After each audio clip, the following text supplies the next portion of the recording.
In this video, I'm going to show you how to register your new Impulse and show you what you'll find in the box. You'll get the Impulse itself and a packet containing a USB cable, a registration card, a getting started guide, and safety instructions. You'll need the registration card later on in order to register your Impulse. Please note that the steps in this video are more up to date than those in the Getting Started guide. On one side of the registration card, you'll find your serial number, starting with B, and on the other side, you'll find the bundle code, which is made up of 3 sets of 6 characters, separated by a hyphen. The serial number is unique to your Impulse and can also be found on the box and on the underside of the Impulse.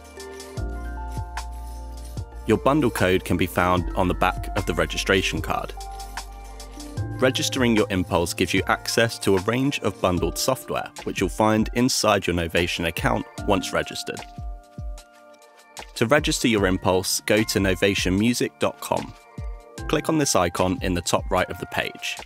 If you already have a Novation or Focusrite account, you can log in here and then select Register a new product inside your account. But if you don't have an account, select Register your product.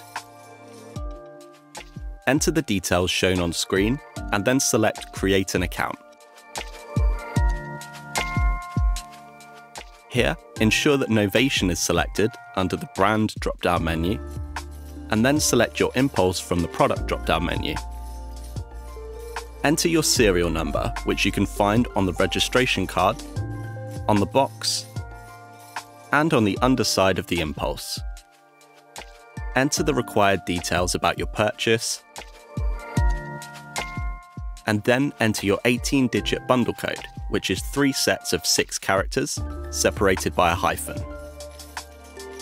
Your Impulse is now registered. In the next video, I'll show you how to connect your Impulse to your computer and update your Impulse's firmware.